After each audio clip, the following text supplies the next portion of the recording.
This is Masters in Business with Barry Ritholtz on Bloomberg Radio. This week on the podcast, I have a pair of extra special guests. Ben Clymer took a buyout offer from UBS in 2008, right in the middle of the financial crisis, and said, I know what I'm going to do. I'm going to launch a site about watches, which has been my hobby, and see where this goes. And that was 15 years ago, and it's turned into a $100 million business with incredible investors and just a huge brand on the internet. Jeff Fowler has been CEO of the company for just about 2 years. This really is a fascinating discussion. First, if you're interested in watches, it's amazing to talk to guys who have known so much and are so plugged into what's going on in the industry and really are right in the middle of what's become a speculative boom in timepieces.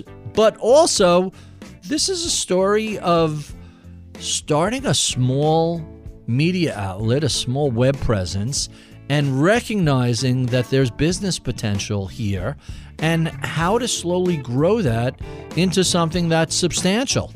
How do you hire people? How do you go out and find investors? When do you do that? When do you take this to the next level? When do you as founders and CEOs say, hey, I need somebody who can scale this, and I'm going to step back and become chairperson and bring in a professional CEO to run the site? So there are a lot of different ways to look at this. I found the conversation to be absolutely fascinating. I could have gone for another 2 hours. With no further ado, my conversation with Hodinkee's Ben Clymer and Jeff Fowler. Let's talk a little bit about how a blog becomes a business. I know a little bit about that. 2008, you launched a blog after you leave UBS in the midst of the financial crisis? Yeah. First, what were you doing at UBS? So I was basically the lowest of the low man on totem poles. Right. I was 24. I was working at UBS in wealth management. And it's funny, actually, before I even get into that, coming to Bloomberg is actually my favorite place to go because it is the only location that I visited pre-Hodinkee and post-Hodinkee. Oh, really? So actually, when I used to visit here, your systems used to pull up the original photograph ever taken of me as a guest. And it was me at 24 years old. No beard, dressed head to toe in Joseph A. Banks, legitimately. I'm not dressed in that anymore, thankfully. And it was just an amazing flashback anytime I come here. I've been here a few times for other shows. And so this is one of the few places really in the world that kind of unites my pre-Hodinkee and present day world. That's really interesting. So post UBS. Yes. You doing this just as a hobby, just as an interest? Started for fun. So I was a kid. I was in wealth management at UBS, and this was 2008 when Lehman collapsed and the world effectively imploded, certainly for people of my age who had no authority at all. I mean, we had no clout whatsoever in a giant company like a UBS. And they said basically like, look, you're probably going to get laid off. Will you take a severance package and get out of here? And I said, you know what? Hell yeah, absolutely. Right. And keep in mind, I had nothing. Both my parents are public school teachers. I mean, I didn't come from a world of luxury or finance or anything like this at all. I'm from Rochester, which is not anywhere near Westchester. Right. A really dramatically different world. And I said, you know what? Like finance, this version of finance is just not for me at all. I always fancied myself a writer. My grandfather, who was kind of a mentor, he was a mentor to me. He was still alive at the time, and he was an entrepreneur. He gave me his Omega Speedmaster, which is a really nice watch. When I was 16 years old, it was my only nice watch. So wait, I'm trying to do the math. Yes. If you were 24 in 08, so you got this watch in 2000, 99? Yeah, around there. I would say 98. And he purchased it 20, 30 years before? He actually purchased it. He purchased it in the early 90s. It was a later Speedmaster. He bought it when he was in his probably 60s or 70s. So it wasn't like something he had throughout his entire life. Right. But still, it's what I remembered him wearing. And one day, he just literally slid it off his wrist and said, I want you to have this, which is unbelievable to me, obviously. And that was his daily driver. That was his daily driver. That and a gold Rolex Day-Date as well, which now my father has.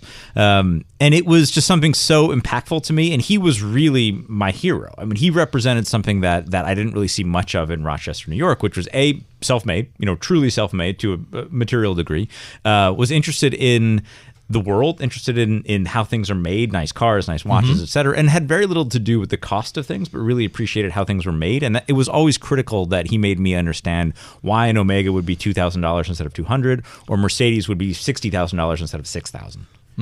But really quite interesting.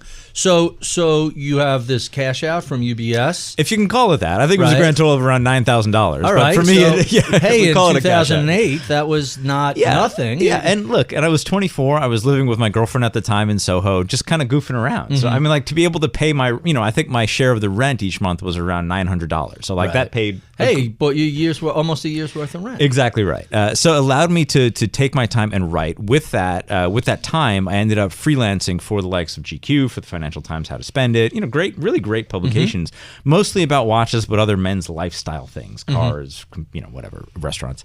Ended up applying to journalism school here in the city at Columbia for a master's degree.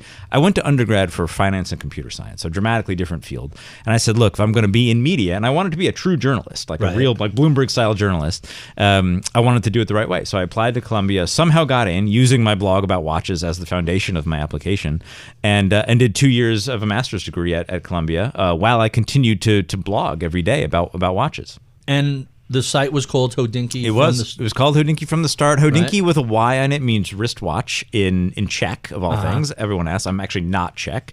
But I was just kind of goofing around and Google translating what wristwatch was in different languages. And you might remember, but so in 2008, Google was the hottest thing on earth. I mean, Google was like really kind of on its ascent, and the double vowel kind of like stuck with me. And another site that launched around the same time had a double vowel, and it's called Goop, Gwyneth Paltrow's lifestyle site. So the double vowel, for some reason, really was popular with internet domains. Plus, you can't get a domain, right? I literally wrote down what was the inspiration for using the Czech word for watch. Yeah. But I know if you go to register a company, or heaven forbid, register a .com. Yeah. Every word, every 2-letter, 3-letter, 4-letter combination has been taken. Every common word in the dictionary, somebody's squatting on. Yeah. So you really have to get creative. Yeah. So I'm still used to saying we as if it was more than me. It was just me, but I always used to use the royal we to pretend like we were bigger than we are. Now I actually have other people here, we're a huge company. You wouldn't understand.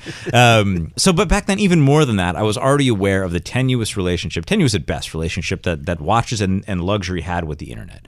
And so the first people to sell watches on the internet, or even list watches on the internet, were what we call gray market dealers, guys that had no legal right to sell watches. So people that would... So I'm guessing eBay was pretty big in the early days, Absolutely. Still is. Look, eBay is the largest watch store on earth. Oh, is that true? Absolutely. Much to the chagrin of the Swiss. But it is the largest seller of watches on earth. And look, I mean, it's just reality. But I mean, forget eBay. eBay is a real publicly traded, has business practices that we all hold in high regard. Well, there are other sellers out there. Let's put a little asterisk on that one, and we'll circle back. That's a good one. But there were a lot of other purveyors of watches that really were not super ethical folks. Little shady, sketchy, a little bit. And so the Swiss and the Europeans at large were really kind of reticent to get involved with watches on the internet at all, and that includes even us covering them. So when I would go to Switzerland to say, hey, Rolex, Patek, whoever, Omega, smaller brands, can I photograph your watches and write about them? They say, oh, we don't really want coverage on the internet. Truly, that's how it was like in the early, very forward thinking, right? Exactly, very forward thinking. There's a famous line that I've told in a few other podcasts and a few other stories where a very, very prominent, one of the most prominent CEOs of one of the largest Swiss luxury groups in the world told me to my face in 2010 that he thought the internet was for poor people, that nobody would ever make a buying decision based on anything published on the internet. And keep in mind, this is what I was doing for a living back then. That's, if someone would have said that in 1990, 1995, I would have said, all right, they're a little backwards looking. But by 2010, yes, Amazon is immense. All these companies had migrated. Jeff, what were you doing in 2010? I was working at Louis Vuitton at the time, and it was actually Jeff who said it to me. Yeah, it was me. Yes, it was me. They have a pretty robust online presence. They did, yeah. At that time, it was likely the case that Louis Vuitton's .com store, if you want to call their online presence, was likely the biggest store in any of their regions globally. Certainly in the U.S., LouisVuitton.com for the U.S. region was well on its way to becoming the biggest site for any sales for Louis Vuitton. So yeah, was well established at that point. But Ben's right. Even across the broader luxury categories of fashion shoes, luxury was late to the game. Saw it as more of a branding and marketing activity. And the watch industry in particular was very, very late to, I think, understand the true impact and potential of And when did you digital first become aware of this little blog called Hodinkee? Yeah, I was at LVMH for a number of years, mostly with Louis Vuitton for the first few years. And Louis Vuitton has a watch business and division. Mm-hmm. And then within LVMH, I moved to Tag Heuer, which is a pure watch business within the broader luxury group. It was really kind of in the Tag Heuer timeline for me, career-wise, that I became aware of Ben and of Hodinkee. And as he stated earlier, in my mind, Hodinkee was this huge operation. It was, dozens of writers and journalists, simply because the influence that they already had at that point. Mm-hmm. This is 2012, 2013 was enormous in the industry. There would always be someone from Hodinkee at a press event or press junket. The site was getting a huge amount of appeal and building a community. So we were well aware of their impact. But I hadn't met Ben yet. I was heading up retail for Tag Heuer for North America. So I was sort of traveling around from market to market, store to store. But yeah, I was very aware of Hodinkee's impact. So I'm going to jump to the end of the story, and then we'll backfill what took place between 2008 and 2022. You joined as CEO last year. How did that transition take place, and why were you excited about stepping into the chairman's role? So for me, Hodinkee has been my life's work, truly. I mean, I have a child now, but I kind of think of it as my firstborn. And, like any child, things tend to grow up and mature. And I think, if there's one thing I can say about myself, it's that I'm acutely aware of my strengths and weaknesses. And as my strengths are that I've got the vision, the idea, I think I'm a solid writer. I've got, the creative mind to build something that other people wouldn't see, if I may say. Where I'm not super strong, honestly, is running a business at scale. Honestly. Execution is tough. Sure is. Come to find out, know? And so, when we closed our Series B in 2020, which, as you mentioned, include LVMH in a minority share, there's no majority holder, just to be clear. TCG, Tom Brady, Tony Fadell, John Mayer. All these kind of that's great a crazy list. It's a crazy list. For people who don't know who Tony Fadell is, he is essentially the guy who created the iPod. Correct. And then said, I need to do something out, and then goes out and creates Nest. Yes, exactly. Talk about a design, legacy. Amazing. He's a legend, and he's of all the people in my professional life that is a mentor, he would be the one. And actually, it was he who decided, or he who influenced me not to sell the business. I had the opportunity to sell the business in 2014, and he said, "Do not sell this thing. Let me help you raise money." So really? He actually invested as early as 2015. And I know from having seen him on Talking Watches, I believe. Yeah, exactly. He's been a watch geek forever. 100%. Because it's funny, we briefly touched upon what your grandfather said, but the elements of design and precision craftsmanship come together in a watch in a way very few things do. Perhaps the iPod and Nest are good examples. That's exactly that. And so Tony Fadell, a guy named Kevin Rose, who started Dig and is now really big in NFTs, he stepped in and invested as well and was actually our CEO for a while. Tony Conrad, who's big in True Ventures, he did Peloton and Blue Bottle, some really great Silicon Valley names that were all friends and we all kind of connected. They all kind of helped me shepherd in this new version of what Hodinkee could be, which was that of a retailer. And that of somebody who had this amazing influence, editorially speaking. We had done limited editions where we designed them. I'm actually wearing one right now. Let's say, what are you wearing? This is an IWC that we did in 2017. Sure. Sold, this is a $7,000 watch. We did 500, sold out in, I think, 4 minutes. Wow. So, it was with their help and their prodding that we said, hey, this could be something much bigger than, I don't want to say just an editorial platform, but we can do real content to commerce. And that was really not a model that existed anywhere else. So let's talk about that. And Sure. I want to loop Jeff into this part of the conversation. So you start out as essentially a non-professional media outlet, a blog, evolve into a media outlet, yeah. and then eventually add e-commerce. When you think about Hodinkee today, and I'll direct this to Jeff, who joined in 2022, is it media first? Is it e-commerce? Or is there no bright line between the two? Yeah, I get that question often. And in fact, I get that question often even from new joiners to Hodinkee, people that have come aboard. Perhaps it's that we've hired them into the commercial side of the business. Perhaps we've hired them into the editorial side of the business. And it's not long before they ask, well, which one are we? Are we an editorial sort of content business? Are we a commercial business that sells things? And I sort of reject the premise that it has to be an or rather than an and. But I think it's the and aspect that really makes us unique, that really sets us apart as a pioneer. And I'm going to quote actually someone totally not connected to our business, but recently at a conference for CEOs, tech executives, the global president of Shopify was speaking and was on stage. And behind him in his slideshow, he presented the logo of Hodinkee. And a friend of ours was in the audience. It was quick on the trigger and pulled up his phone and recorded, this otherwise private conversation happening with CEOs. And the gentleman from Shopify said, "Does anyone know who Hodinkee is?" And what year was this? This was last year. I mean, we were talking maybe 6 months ago. Does anyone know who Hodinkee is? A bunch of hands, I presume, got put in the air because we were just listening to the audio. It says, "For those who aren't aware, if you want to watch, talk to me later." And then he proceeded to say, "Hodinkee is the greatest watch retailer on the planet. Here's why." And he said they spent the first better part of 10 years just writing about watches, just pursuing the knowledge of watches, furthering the knowledge of watches, building a huge community. And then, and only then, did they start to actually sell things. At which point there was a captive audience of people ready to convert, which, at the end of the day, is really important if you're running an e-commerce business. Conversion is the key to all of that. And I think, we, and again, we get asked this often, is like, are you editorial, are you commercial? Isn't there a conflict? Isn't there some sort of mixed sort of motives there? And we reject the premise again. We simply say, we write about things that we love, we sell things that we love. And in some ways, there's an intellectual honesty to that. There's editorial choices being made at every stage, whether it's on the content side, whether it's on the commercial side. And it just so happens that a content to commerce model, if done effectively, is an incredibly efficient model. A little secret, we don't sort of always say this, but it's something that we love to brag about, is it wasn't until 2021 that Hodinkee spent its first dollar on marketing.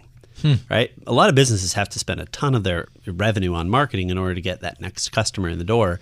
Really is the editorial side of Hodinkee that really is what gets people interested, keeps them engaged. For many people, it's their daily read on their morning commute or their afternoon commute.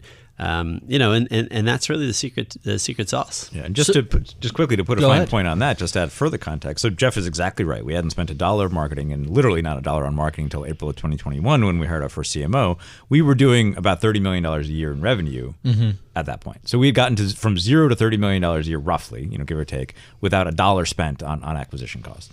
Wow, that's impressive. So since you mentioned the media focus on what you really love, let's talk about what you guys write about. Sure. It's often about the history and the narrative surrounding a specific watch. The brand, the background, why a watch is important. Even if you don't like it, here's why it's significant. There's a lot. I mean, obviously, I'm a fan for a long time, but discussing the in-depth background of each watch, when you started doing that, I mean, other than an industry professional read, a trade publication, nobody was doing anything like that online. Yeah, that's exactly right. And I think if there's one thing that I'd say we got right early, which was the idea of taking this thing that really could be perceived as pretentious or complicated or certainly expensive, you can't deny that, and explaining it in a way that is incredibly digestible for the average guy like a you or me or a Jeff, and also doing it online in a broadcast mechanism. There were some people discussing the finer points of high-end watchmaking in forums, but you had to register. The comments were moderated. If you weren't part of the gang, you basically had no clout at all. And I said, that just doesn't feel democratic at all. Like, I love this stuff in such a sincere way. I want to basically share what I'm learning to as many people as possible. And then people can read it or not. They can comment or not. That's okay.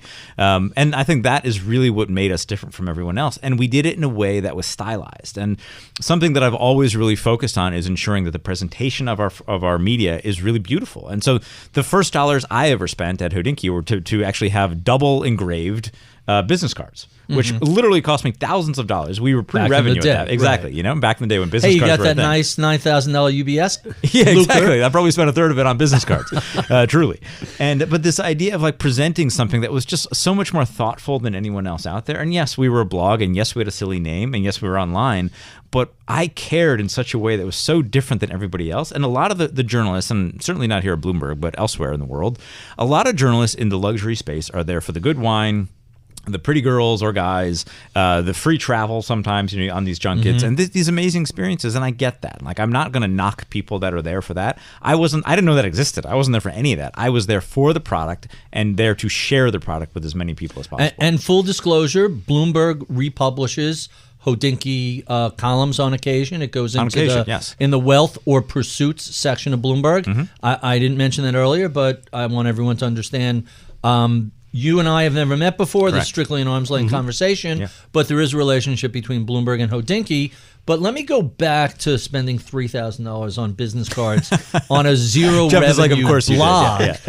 Yeah. When did it dawn on you that, hey, this could be a business and maybe generate a profit? Yeah. So, I mean, early on, we had advertisers. And back then, I mean, the cost of running Hodinkee was my time, which was effectively free, and then hosting fees on Squarespace and elsewhere. So we'll say... What were you using for software? Was it TypePad or WordPress? First or? Tumblr for the first 6 months, and then Squarespace. Okay. And Squarespace, and I love those guys. They were really instrumental to the growth of Hodinkee, allowed me to design my own website in 2009 till probably 2012 or 13 when we got a professional upgrade. And really, like, without them and the interface that we put forward, and everybody was using WordPress and other really, frankly, more rudimentary at the time products in Squarespace. Squarespace was incredible. I mean, really allowed, it was almost like Shopify in a way, like really opened up a whole new world to me to present something that was really beautiful. What were you using before Squarespace? Tumblr. All right, so let me explain how old I am. Sure. When I launched my blog, it was on GeoCities, which means that you had to do HTML coding. You had to learn. And when 6 Apart came out with, I'm sorry, is it Movable Type came out with, I'm trying to remember the name of it. I can't even remember anymore. 6 Apart was, and Movable Type, where it was all WYSIWYG, where you didn't have to code indent or pictures or, wait, I could just drag a picture there? This is astonishing. Yeah. So you went from an hour of writing and 2 hours of coding to an hour of writing and 5 minutes of formatting. It was that was 03. Yeah. That was a game changer. Totally. So when you go from Fourspace to whatever was next, what were you using as the underline? So we were in Squarespace until probably we did a super custom version of Squarespace. And just on background, I was a coder. Like I in high school, undergraduate, you said you were part of college and finance. So I was banging out code for a good chunk of time there in college and before. I built my first website when I was probably 14. So it was something that I really took a lot of pride in. And then in 2013-14, an agency that actually Jeff knows as well called Wonder Sauce. What a great name. I know. They approached us and said, hey, we love what you're doing. Your content is unreal. Like, can we help redesign your site? And I was like, I don't have any money, but sure, And what year was this? Probably 2012. Okay. At that point, the 9,000 severance was gone. Right. So 4 years later, it was gone. Long gone. But so taking a step back. So we had been making money with advertising. And advertisers came quickly because we represented a Nobody else was audience in that space. at all. You had it at to all. yourself. All online. And on top of that, our audience was wrapped. I mean, our audience was obsessed with what we were doing, and they were young, and they might not be wealthy now, but they probably were going to be, And so we had our first big advertiser was Audemars Piguet. We had Patek as an advertiser. Kidding. We had Rolex as an advertiser. Frankly, in a different way than we do now. Even it was really special because we weren't selling anything. We were just there to promote the industry. And what changed for me was after a few years of making a good living, and I own the whole thing, so it was like a nice little living for me. I said, hey, like I'm getting these emails that person X or woman Y is buying this Patek Philippe or Rolex, whatever, because of the content we're creating. And here's the proof. Like, here's an email. And I would take that to brand X, and I would say, hey, isn't this cool? Do you guys want to advertise more? And they say, oh, no, we're good. But, like, you want to come to Per Se for dinner? And I was like, Per Se is lovely, but, like, that doesn't pay for my rent. It doesn't allow me to grow this business. And I said, man, our audience is really special. And we started doing these surveys, internal surveys, where, hey, what do you want from Hodinkee? The number one response every single time to this day is for Hodinkee to sell things because they trust us. Really very interesting. I'm intrigued by how you guys have grown. I'm familiar with a few parallel stories, but I don't know of anybody that's taken it to the level that Hodinkee has. I appreciate that. Ben Clymer is the founder of Hodinkee, one of the world's most fascinating and well-read watch sites. Jeff Fowler is the company's CEO.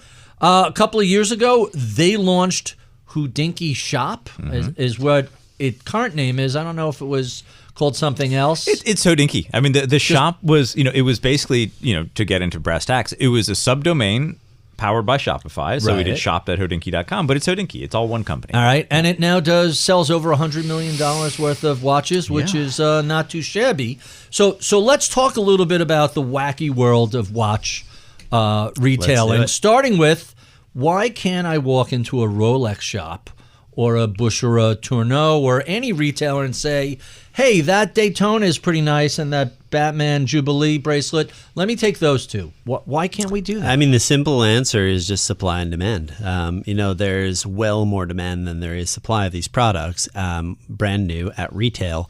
It's estimated that Rolex produces around 1 million watches 1.2, something like that. Yeah. So it's give or take 1 million watches a year. No one knows the real answer for exactly how many they could sell if they had, the amount of supply to meet demand, but it's got to be in the millions. So you naturally get this issue of constraint. I don't believe it's a managed constraint. I don't think it's one where they're like intentionally trying to come some million units under the demand. But of course, only Rolex would be able to answer that question. At the end of the day, scaling up in this industry is not terribly easy. I mean, they're all handmade. They're very intricate. Some of the Exactly. nicer watches are 500, 700, 900, teeny tiny little pieces. Yeah. And I often say leaving aside the brand on the dial of the watch, the most important thing on the dial of a Swiss mechanical watch is these two tiny words, Swiss made, usually around the 6 o'clock marker. And for that to be the case, it's got to be totally manufactured, assembled, quality controlled. Every step of the process is to take place in Switzerland. And I'm sure you visited Switzerland. Ben and I have been there many times. I have not. It's on my list. It is a teeny tiny country. Right. It's like I always say, for most parts of Switzerland, if you just pick up your eyes and look at the horizon, you're probably looking at another country. Really? And, the tiny villages in the mountains, the historical, cradle of watchmaking is all there. And a lot of people in those parts of the country are affiliated to the watchmaking industry, but they're making one tiny subcomponent, teeny tiny part. And it all comes together in one glorious supply chain that ultimately becomes these watches. But it isn't as though you can just scale that up very quickly. Right. And to put some flesh on the bones, so if Rolex is doing 1 million, 1.2 million, Patek is doing 60,000. Yeah, about that. And Lange is doing 5,000. Yeah, 5, 6, 7 in that range. I mean, yeah. those are just insane numbers. Yeah, It's right. 7,000 of anything is, Yeah. that's how many Mustang convertibles they sell a year. Yeah, that's And good luck getting. They cost about the same. Yeah. You could walk into a Ford dealer and order a Mustang convertible. You can't walk into a Lange shop. Now, to be fair, a lot of these places, they're like perpetual calendars that are $150. Yeah, seriously. You could probably go in and get one. Yeah. If they like you. Yeah, maybe. And I But think those seem to be more available than the. Yeah, look, I think the average. I mean, just to get the Rolex question is one we get a lot, obviously, because Right. every guy in the street. Look, I love Rolex. I own several, but everybody When knows you what were it at is. UBS, Yeah. did you notice that like every kind of shady stockbroker had a Submariner on? Yes, I mean, I did. I know everybody loves that. I Yeah. have a problem with that watch because I just associate it with, junk stocks and hard selling. Yeah, I get that, and like the whole like used car salesman guy wearing a Rolex, like that has dissipated quite a bit, and now people want Rolexes. When I was at UBS, not the Rolex, just the Submariner. Got it, Like got the it. senior guys had GMTs and Daytonas, Yeah. but the junior guys all were wearing subs. That's funny. And people kind of looked askance you at it. used to be able to go in and get it whenever you want, $2,000. as you said. Yeah. Exactly. And the world has just changed. And look, I would never take, or we should not take all the credit, but like sites like ours changed the demand flow in such a way that Rolex or any brand just couldn't keep up with it. And then COVID, everything changed. With Right. COVID. We'll talk a little bit about COVID, Yeah. but so let's talk about a couple of other smaller brands. Sure. I'm a fan of some of the H. Moser and Company. Yeah. Yep. Grubel Forsey seems to have exploded. MB&F is next level. Jacob and Company. Yeah. And Talking that's serious stuff. before we get to Artisans de Genève, who have decided, we're gonna give us your Rolex and we'll slap $100,000 worth of labor on it and make it one of a kind. Like this sort of thing started in the car industry on a very, very small level. Right. You can personalize your car, put stripes on it. Right. But to take a $30,000 Rolex and turn it to a six-figure product, pretty amazing. Yeah, I mean, Rolex is should be viewed differently than almost every other watch brand. Omega, Giant market share to begin with. Giant. I mean, in the U.S., they're one half of all luxury watches. Is sold. that In the true? I know US, yeah. globally it's 20-something. Yeah, in the U.S. it's 25%. 50%. Wow, it's that's just enormous amazing. in this country. And look, there are big. If you go to India, if you go to Asia, there are brands such as Omega, Longines, et cetera, that could rival Rolex in terms of popularity. But in the U.S., this is Rolex country for sure.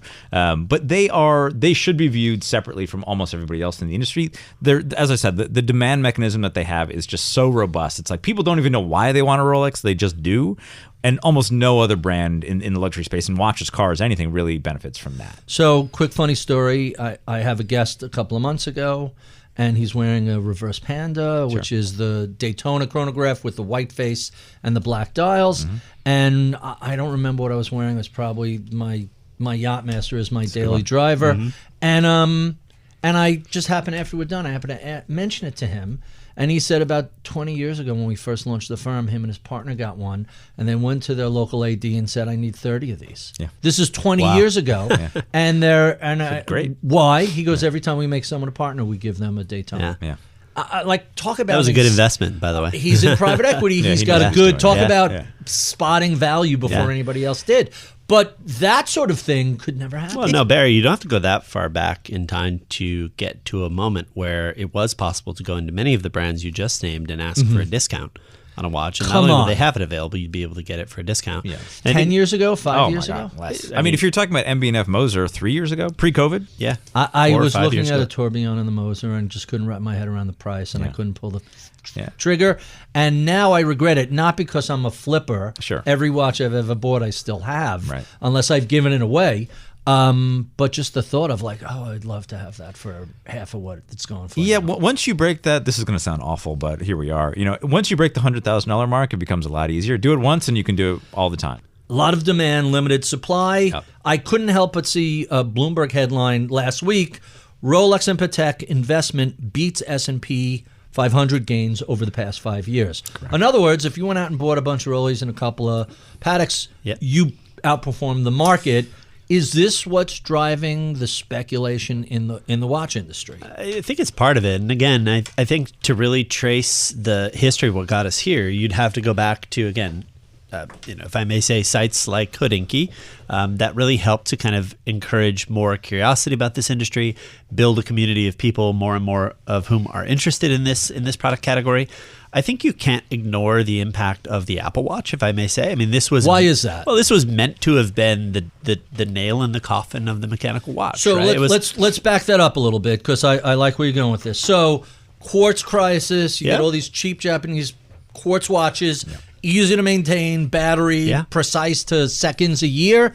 And why do I need a complex, expensive mechanical watch when I get a cheapo look, quartz? we've seen this story before. This was meant to have been the end of the Swiss, in mechanical watch industry in particular.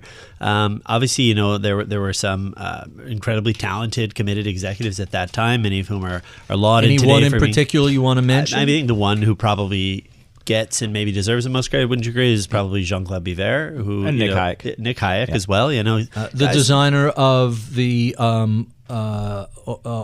Piguet Oak and the Patek Philippe Gerald Nautilus. Genta has to get a lot of credit for saving the watch industry, right? Where do you put these three guys in? If I could hop in, please. Slightly different. So Genta was early 1970s, and he was just a designer. So it's like saying, hey, like design me a coffee cup. Here's your coffee cup. That's it. We're done now. What AP and Patek and others did with Genta's design is really what allowed them to kind of continue to grow. But I think what Jeff is referring to is really a decade later when quartz really kind of came in. And to be clear, quartz won. Like, if you look at how many watches 90% of watches out there are really, quartz. Probably 99%. Right. So just to be clear, like quartz won. That doesn't mean that the Swiss didn't have its own little kind of pocket of influence and pocket of growth potential. But as Jeff is saying, Jean-Claude Biver, who revived Blancpain and then Omega in the 90s, he was the first one to sign James Bond and Sidney Crawford to Omega. Huge deal. Mr. Hayek, who designed the Swatch, right? I mean, that is a Swiss-made watch for back then was probably what? $25? Probably, $30. And that's giant, right? Yeah. People collected them like Beanie Babies. A Swatch in the 80s was as bigger than anything today. I mean, it just cannot be kind of surmised or can really understood today here. Swatch in the 80s was everything. Because they turned watches into fashion as opposed to timekeepers. Exactly that. They still have a few tricks up their sleeve, right? We just saw what they did with Omega and the Moon They watch. had people lining up around the block to get a watch release.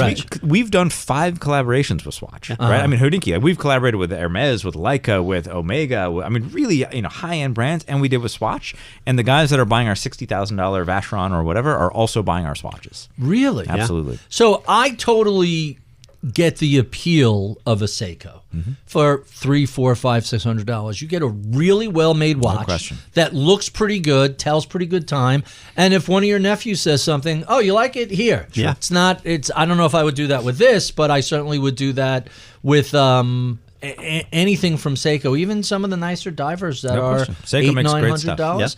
Yeah. But Swatch always, maybe it's my age, Swatch always struck me as kind of like a fun, fashiony, not a serious timepiece. Well, I mean, look, first of all, Swatch owns Blancpain, Breguet, Omega. Oh, the you company. Know that. Yeah, I'm talking about the Swatch watch, exactly, not the company is massive. Yeah. So I would argue, though, that does it need to be something complicated and something serious? Because for some people, that gets in the way of just the enjoyment of wearing the watch. I think, I'm aware when I wear a very nice watch, I'm aware, oh, gee, am I going to get on the subway with this? Yeah, what do I have to do? True. You have very to. True. We'll talk about what AP is doing, guaranteeing. Yeah, with a against theft. Swatch, you probably wouldn't have that concern for sure. And I think we talked about Gerald Genta. I mean, like his impact was surely from the design angle. I mean, Swatch, one thing they've done incredibly well is just design great looking watches and design watches for different people with different appeals. I was in Paris recently. They did a really cool collaboration with Café de Flore. We've talked about the Moon Swatch. I mean, ours are beautiful watches. The ones that we've collaborated with Swatch on. So I think design is something Swatch is known for, and for some people, it's fashion. It's something that they put on their persons. So let's talk about the Apple Watch. Yeah. When the Apple Watch comes out and it starts just selling crazy numbers. Yeah. What was going on in Geneva? What were people thinking? they were terrified. And Really? Yeah, in full transparency. Like, here we go again. Oh, my God. I mean, it was the end of times. Right. And in full transparency, I was a consultant on the Apple Watch. Like, I helped them, and Johnny Ive was on our second cover of our magazine. I mean, we know those guys super well. That. And so, I'm a lover of Apple. Like, as just a design guy, the guy who's spending money on business cards when he had no money. Like, Right. what Apple does is just remarkable. So I was honored to work on that project. And so I was actually the only person from the watch industry to attend the launch of the original Apple No Watch. kidding. And that story that I wrote, which was totally unbiased, like even though I helped kind of work on it, it was like what they were doing with the Apple Watch in terms of materials and in terms of the way that the bracelet snapped on and off. I mean, like it was miles ahead of Switzerland, miles, and these things were $400, Right. and that really, really terrified the Swiss. And the Swiss they can be persnickety for sure, and they really thought that anybody that was supporting the Apple Watch was an enemy, including us for a time. No kidding. Truly. And we still to this day sell Apple Watch, and we're proud to sell it. But it really got people to think about the wrist as real estate again, which they had not been That's thinking about interesting. in a decade. The wrist as real estate. Yeah.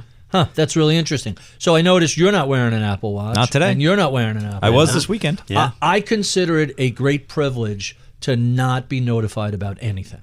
Like to me, an Apple appreciate Watch, wait, I'm tied into. I'm getting Slack notifications. Yeah. I'm getting Twitter notifications. I'm getting email and text. Leave me alone.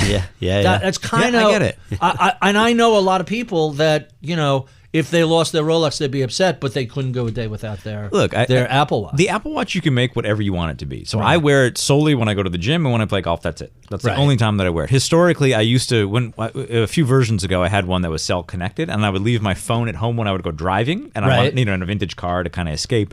But so I use it for two things: working out and really working out, and that's it. That's it. But I do not have notifications of emails, texts, etc. It's really for me giving input to it. How many steps did I take? What kind of calories have I burned, etc. Huh. And you don't want to wear a nice watch when you're golfing anyway, because the little pistons that hold the face in place will snap if you're wearing a watch. Yeah. And swinging a golf. Yeah, or it could. Yeah. You could always buy a Richard meal. Yeah, I mean, that's probably the most responsible thing to do. Exactly. Most one financially responsible. Go get the one that Rafael Nadal wears when Yeah. he plays tennis. Or You Bubba, can yeah, hold up exactly. tennis. They're Bubba, But it's on exactly. his other hand, isn't it? Yeah. It's not on his. But Bubba Watson has his own Richard Mille, and he wears right. it every time he plays. No kidding. This is pink, right? He It's likes pink. pink Now. It was originally white, Got it, but yeah. yes, funny. And funny kind of colors, pink. yeah. 300,000, a million. His was when it launched was around 650. I would guess now probably around $1 million. Right. So forget strapping a BMW to your wrist. That's a very nice 3-bedroom condo. Oh yeah, Right, yes. definitely. Someplace. Yeah, yeah. 2-bedroom condo with Yeah, a that's a garage with full a of terrace. BMWs. Yeah, exactly. And that not everybody is going to be comfortable. No. Or even the people who can afford it. A lot of people look at watchinistas, for lack of a better word, and like, you guys are crazy. Yeah, and I think to some degree, everyone that's passionate about anything is a little bit crazy. Sure. But I think also if you look at, the other thing that I'm interested in, like you, is cars. And so if you look at the running costs of a great car, let's say you buy a car and a watch, both $50,000, right? Right. Own them both for 10 years, get the enjoyment for both for 10 years. The watch, you basically, if you want to have insurance, you can. You don't have to have it. Right. Storage is nothing. Put it in a drawer, a safety deposit box. Cars, insurance, maintenance, parking, cars are so much more expensive Sure. to own and maintain as a collectible asset. Absolutely. It's remarkable, and I do both, so I know. But watches, they can do so much more than cars. You're wearing them right now, so am I, so is Jeff.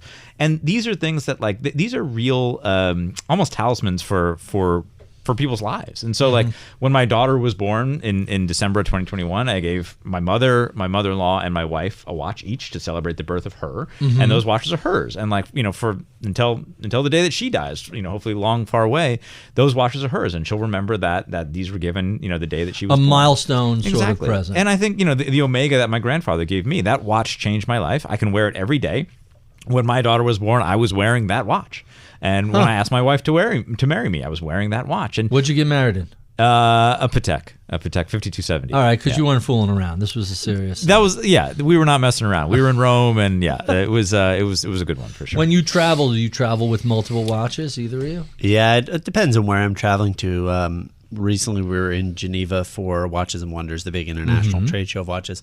I think I had 9 watches for that event. Really? So a different watch twice a day? So, multiple watches in the same day. Sometimes you're meeting with a brand partner you wanna represent. Sure. Sometimes I'll bring one watch if I'm going, or 2 watches usually is a minimum. If I'm going on a golf trip, I'll bring a watch I wear golfing. I'll bring another watch that's sort of like a daily wear. Usually something that can kind of go with different types of looks and outfits and activities. But and just for the record, Ben mentioned, you don't have to insure a watch. You should insure your watch, especially if you're traveling with it, especially if you value it. And side note, we offer insurance. Hodinkee And we're going to insurance. talk a little bit about that. But since you brought it up, someone asked me this question the other day, and I said, I don't know the answer, but I know the guys that do.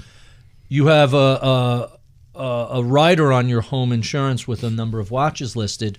You travel with that watch. Is that covered under your homeowner's insurance, or do you need to have a separate policy on that? There are lots of questions like that you could ask when discussing how a homeowner's insurance policy could cover the value of a lost or stolen or damaged watch. I would just say ignore all those questions, because to be honest, the best way to insure your watch is not to attach it or assign it to your homeowner's policy. Put a dedicated... I mean, we've had stories from people who had to make a claim on a damaged or lost watch while it was a part of their homeowner's insurance. Then their homeowner's insurance got canceled, and they couldn't get homeowner's insurance again. It's just not a situation when you want to find yourself in. I totaled a car at 5 miles an hour. I got T-boned, and I had that exact same thing happen. Right. The homeowners and the umbrella was canceled, and you had to scramble to replace it, because it's easy enough to get homeowners. An umbrella is a little more complicated. Yeah. So in 2021, we actually launched our own insurance program that myself and a few With other Chubb. guys with Chubb. Yep, So with Chubb Chubb. is the underwriter, but we conceived this product ourselves. This is a totally unique product designed for watch collectors. So it has nothing to do with homeowners, nothing to do with anything else. And you can dynamically and really retroactively assign and unassign insurance attachments to any watch. So, like, you're out of the house right now, you could insure that watch. When you go home tonight and put it in your safe, turn it off, do it all on your phone. And so it's all in the Hodinkee app. It's underwritten by Chubb, so best in class. It's really an amazing thing that truly, like I can say, you can critique Hodinkee for anything you want, but our insurance product is better than anybody else's by far. I'm going to take a look at that. That's it's really, one of the little that's really buttons right at the bottom. interesting. Couldn't be easier. And by the way, you guys did a very nice job on the app.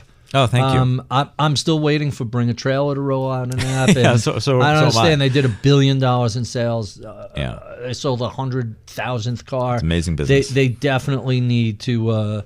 But this is something you guys were internet.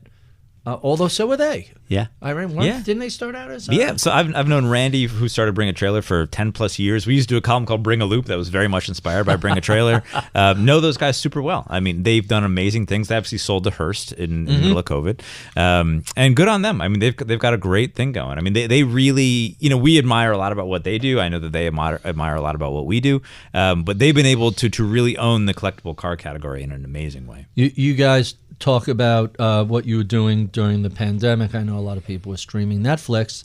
Bring a Trailer and Hodinkee is what kept me occupied. Me too. Yeah, And- a lot of people, and- that's the case, yeah. And to the detriment of my bank account, but to the betterment of my wrist and garage. Yeah. So it was, and I mean, I was into this sort of stuff long before. Yeah. But it's just amazing how, I'm not commuting. I'm getting so much work done from home in my pajamas, unshowered. We had a rule in our house: you had to shower once a week, whether you needed to or not. I mean, it was just and occasionally get out of your pajamas, but it was just really easy to say, I'm done with everything. All right, now let me Wordle and then Hodinkee and then bring a trailer. And it was it kept everybody entertained. All right, so let's talk a little bit more about retailing. You launched the shop in 2012. You're now doing $100 million plus in revenue. Yep. Congrats, that's a real number. It is, thank you. But you guys are also expanding that. You bought Crown and Caliber. Tell us a little bit about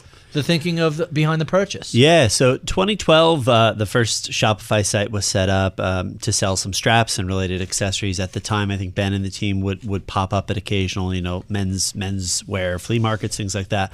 We're always sort of like scrappy and trying to connect, lovers of watches with products that they love. Limited editions, as Ben mentioned, was a big push towards the commercial side. That was around 2015. The first watches, the first one was a Max Buser watch, MB&F. So a beautiful, beautiful limited edition collection. And then it wasn't until 2017, and I say 2017, I emphasize that because that's not that long ago, that Hodinkee was the first online-only authorized retailer of watches. So that 5 years. Yeah, that reticence to kind of move online and really see online as a channel, as a commercial channel. I mean, that sort of veil wasn't pierced until 2017. And Hodinkee was really the trailblazer, launched with 8 brands as authorized retail partners and now we're up to about 40 brands. So in the last, it's a nice list of brands. It's a great list of brands. I mean, for some of them, we're their only online authorized partner. So Hermes, Apple, Omega. For those 3 brands, the only other retailer besides themselves who sells their watches as an online only channel is Hodinkee. But then Omega is probably second to Rolex. Correct. I mean, they're a substantial. Oh yeah. Substantial watch seller with hundreds of models, it seems, right? Oh, yeah. I mean, look, they sponsor the Olympics. They sponsor James Bond. I mean, this is a global brand. Yep. So, but at that point in time, Hodinkee is still new watches, limited edition projects, which you're not doing them every week or sometimes not even every month. We do about a dozen a year. And then vintage watches, which, there's always a market for collectors who want a vintage watch, or really a one-of-one. Define vintage. Typically defined as a watch that's before 1990s. Okay. When did the modern used watches start showing up on Hodinkee? When did you decide to do modern used? Yeah, so that would be the pre-owned category. I guess pre-owned distinct from vintage in that they're both pre-owned technically, but vintage would be 1990s and before. Same with pre-owned, cars, right? Yeah, and pre-owned would be, again, a modern. And that would be 80. Could actually be a watch that someone else has just purchased and is flipping. They've never worn it. It's in its original box with original papers. That was with the purchase of Crown and Caliber, which was the business that we acquired that you mentioned. That was in February 2021. And I think, looking back as an outsider, I was not involved with the business at that time, an incredibly shrewd decision.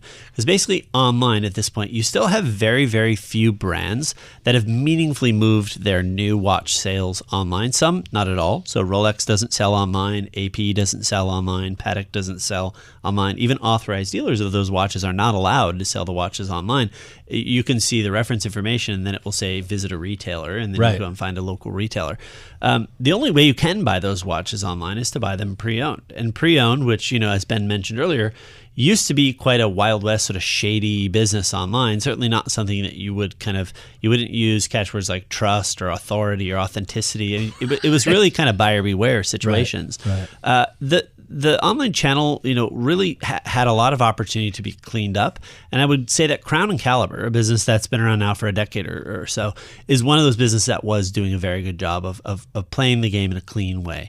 They were buying the watches that they were selling, taking ownership of those watches, which I think says a lot because it means that they were willing to vouch for those watches in terms of their authenticity, the quality. They had invested in a true watch shop in Atlanta, Georgia, where the business was founded and is based. So you have, watchmakers who have graduated from the likes of the Rolex School of Watchmaking, the Richemont Technical Center in Dallas, Texas. So you have real trained, skilled artisans that are able to repair and service watches to make sure that when those watches are being sold to the next owner, that they're in as good a condition as when they were originally sold. That basically the acquisition by Hodinkee allowed Hodinkee to kind of fast forward its way into being a player in the pre-owned space, which is a larger market than the new watch market online. About 30% of pre-owned watches are sold online versus only about 5% of new watches that are sold 30%. That's an amazing statistic. I never would have guessed it was that large. Yeah.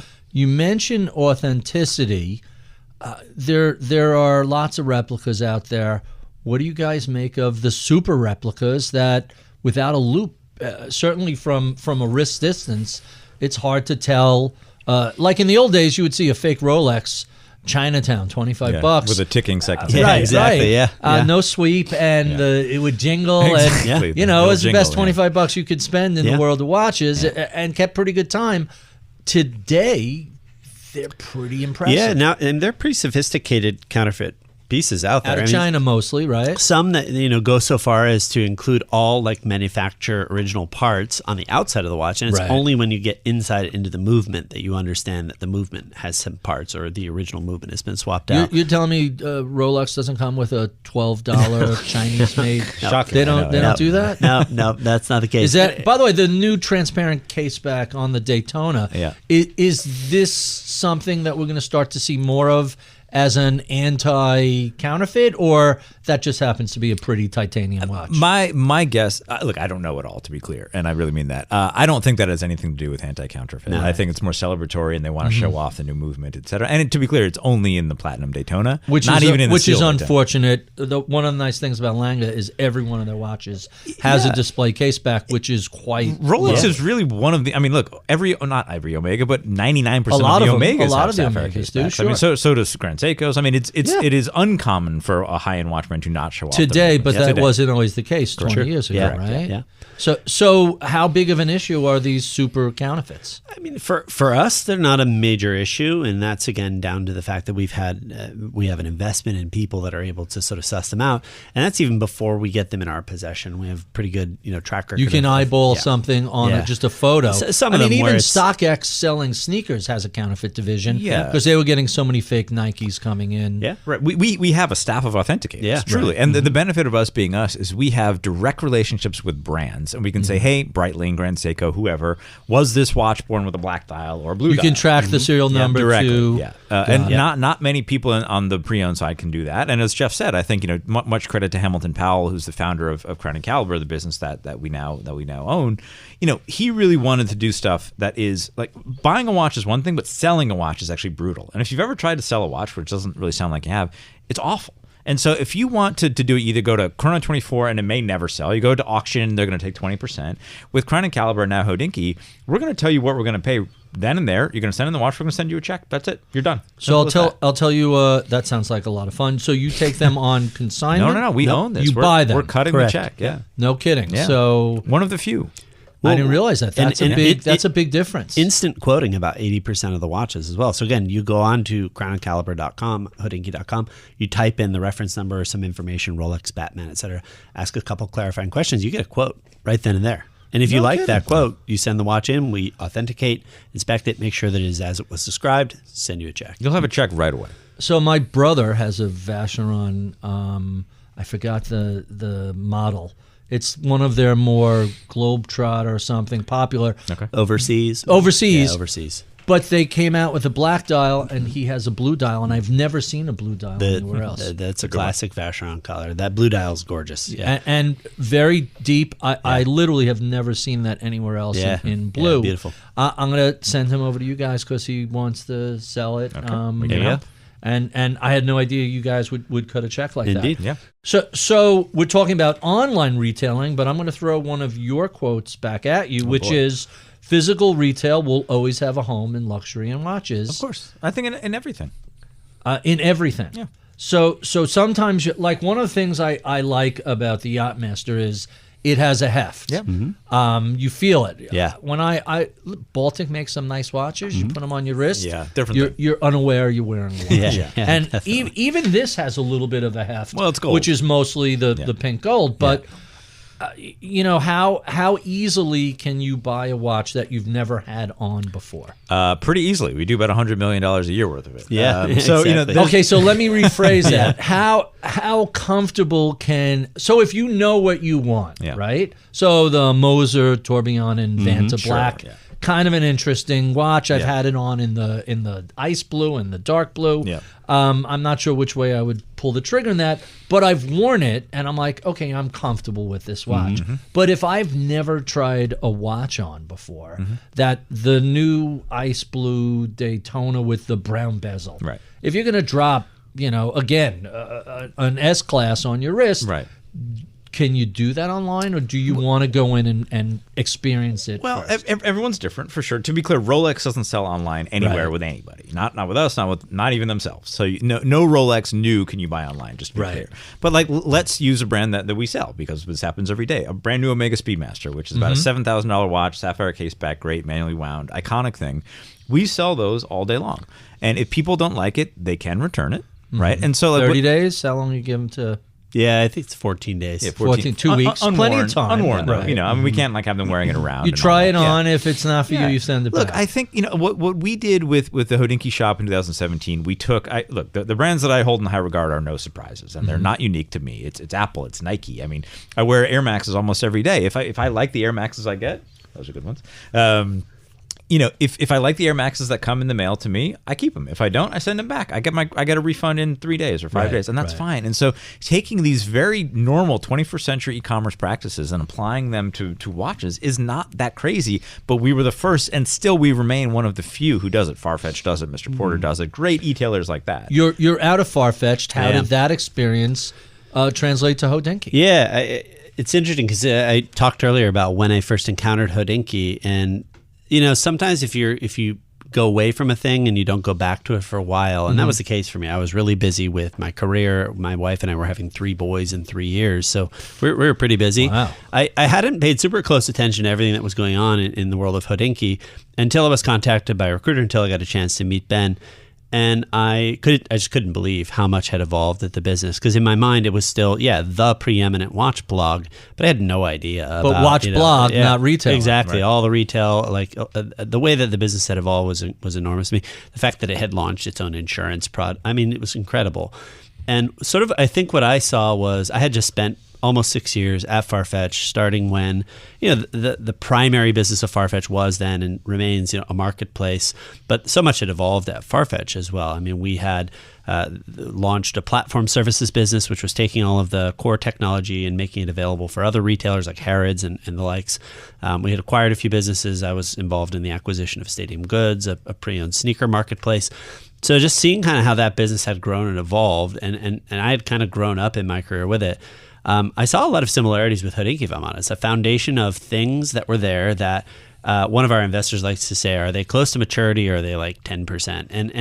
And I'd say lovingly, they're closer to like 10%, meaning like there's so much upside. There's so much still growth and evolution in front of us, and different ways that we can kind of push this business forward.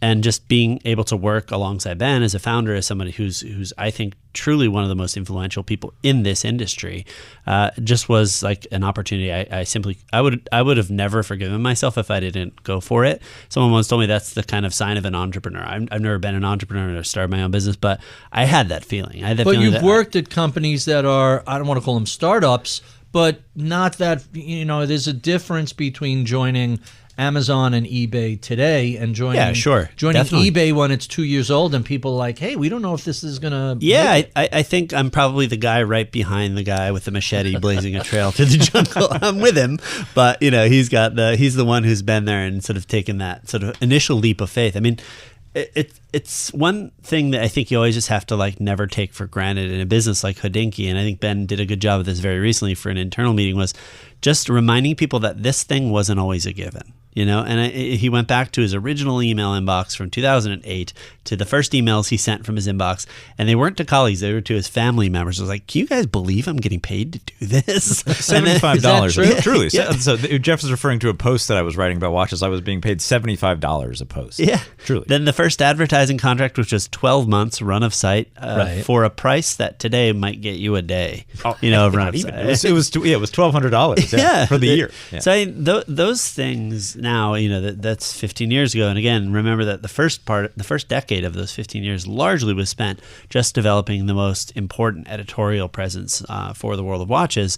I mean, I still think it is a startup, but it's a startup where there's a trail that's been blazed. My role, the way I see it, is really just to kind of like, I suppose, increase the speed and certainty of execution and really help it scale and build and sort of help us realize what we think is our fullest potential as a business. So let's stay with retail. I was going to ask you who your competitors are, but really in terms of new, nobody else is really selling very much online. Yeah, new. look, I mean, a handful of micro brands, but sure, none of the bigs are selling not online, to the level we other are than now. Yeah, look, I mean, look, there are a lot of, and look, it's funny you say competitors. Like, these are all our friends. Like, we get coffees with them all the time. Right. Watches of Switzerland, Tourneau, Bucher. Like, these are great world-class retailers. We have a lot, like, they do stuff that we could never do, and I think we do stuff that they could never do, you know? But there's nobody that competes with us directly in everything we do. And I think that's what makes us so special, frankly. Like, this is a truly unique business, a piece unique, if you will. And, you know, so many times over the years, people said, oh, well, is Hodinkee the Warby Parker of watches? Which it's not. Is it the Glossier of watches? It's none of that. It's something else entirely. And I think what the ambition is here is to become kind of really the global leader of watches, content, and commerce. And, like, really be Watches 360. We want to insure your watches. We want to help you buy and sell them. We want to sell you straps. We want everything to exist in watches on Hodinkee. And we're getting there. And I think that's what's so exciting about it. And I think to Jeff's point, like, I view really all brands as one or two things. You're either a challenger or you're an incumbent, right? And I think like a Tourneau, which is an amazing business and one I've got a lot of love for, like, they're an incumbent business. They've been around forever. They're now owned by Bucher. We, to some people, are probably an incumbent, but we're not. Like, this, as Jeff said, I came from nothing. This business came from nothing. And the way that we view everything we do is from the mind of a challenger. We want to continue to push and continue to change things. Keep in mind, the internet runs in dog years, so you're an incumbent on the internet, but when you look at some of the watch brands that have been around since the 17th century, 18th century. Vacheron 1755, I mean, older than the insane, country. Right? It's just absolutely. So 2008, 2009, young business in the internet, sort of middle-aged. Yeah, and I want to be clear. Like, so the business was a media platform with a little bit of e-commerce that was basically 3 people until 2015. Then we raised our first venture capital. We were probably 10, 20 people. Now we're 130, 140. So it's bigger now. That's a real business. It's a real business, but we're still not Tourneau. We're still not Bloomberg. We're still not, you know, something like that is ubiquitous in a great way, and really has the kind of the certainty of its future. Like, we want to continue to push and challenge what the luxury watch industry and what all industries kind of think of when they think of retailers. We are a retailer. We are a media platform. We're a community platform. We host events. We're an insurance product. We are a strapwear brand. We make things that say Hodinkee on them. We are all these things, and that's exciting to me. Couple of more questions about retail before we move on. Got to ask about Rolex getting into the certified pre-owned business. What's that about? Where do you think that goes? I sort of use the analogy of like the world of automotive. We talked about cars earlier. I mean, for me, it would be almost like impossible to think of a world where, you know, BMW or Mercedes or Cadillac didn't offer a certified pre-owned program under their own brand, under their own mark. But let's break that, take that apart a second. You go and buy you want to buy a used car, but you like the advantage of having the manufacturer tell you the car's in good shape, and they're going to warranty it for, you know, another 3 years and 50,000 miles. So you're going to pay a little bit of a premium to pick up, especially if you're looking at an expensive car or a complicated, you know, any of the more sophisticated vehicles out there. It's nice to have that backdrop. When you're going out and buying a GMT from Rolex, what does CPO do for you other than tell you, have Rolex tell you, we looked at this watch, we cleaned it up, here you go? I think for some people that's worth the premium, and at the moment, at least based on the evidence that we can observe, you know, where Rolex certified pre-owned programs have already started to roll out is they are pricing it at a premium. The only way that premium to retail or premium to used? A premium to used, a premium to the kind of market price of pre-owned. So a Submariner, which we were talking about earlier, you know, $10,000, $12,000 watch at retail. Usually selling for the upper teens, maybe $20,000 in the pre-owned market. You know, the Rolex certified pre-owned prices are going to be even higher than that, maybe in the mid to upper 20s.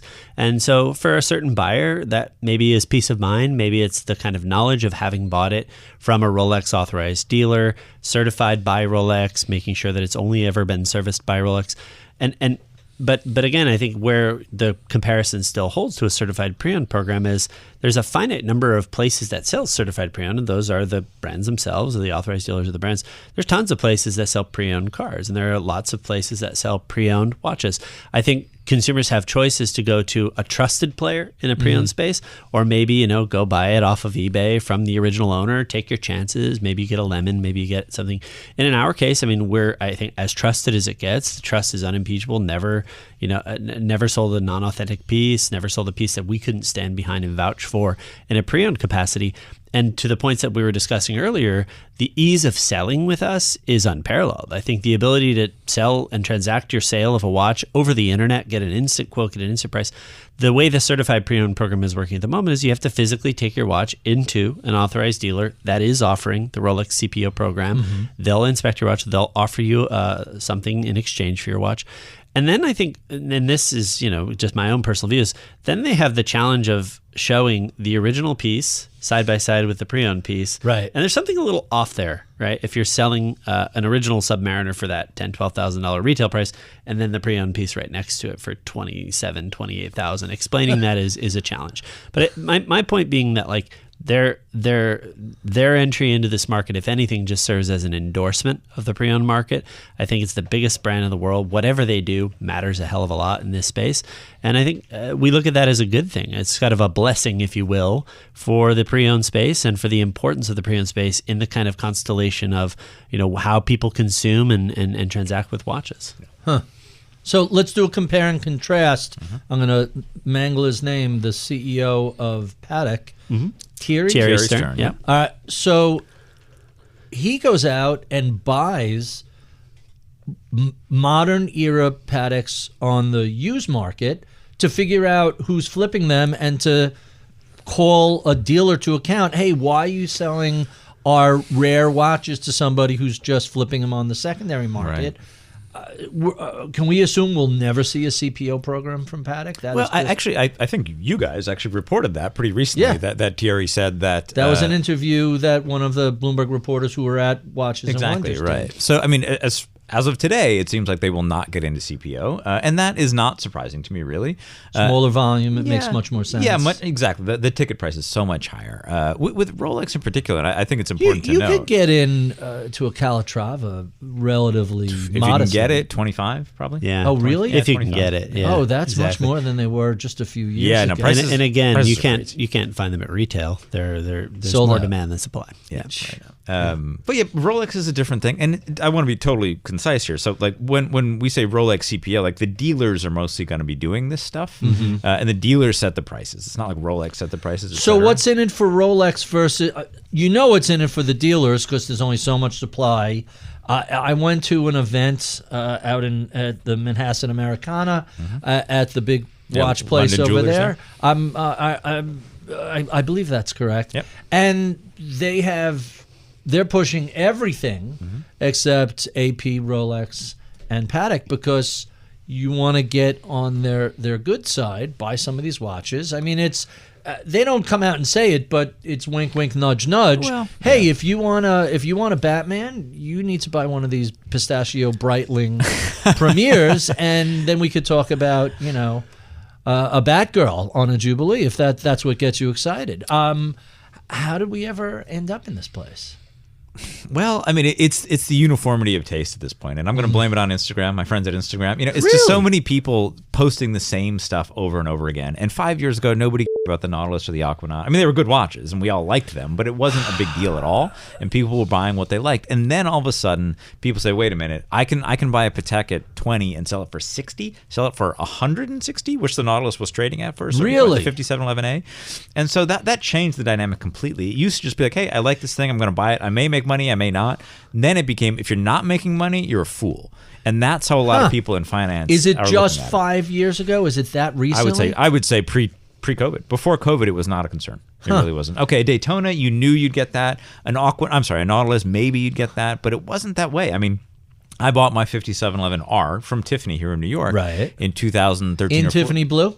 No. This was a rose gold one. This is a normal one before the blue one, and it was sitting in the case, and that's it. And just there, I'll take that. And that watch at its peak was probably worth $400,000.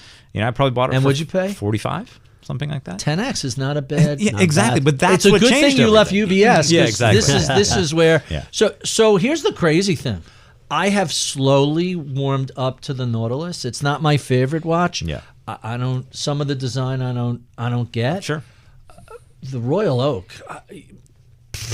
I know people who are have 8 of them. I love them. I just can't wrap my head around. And I know. I love it, yeah.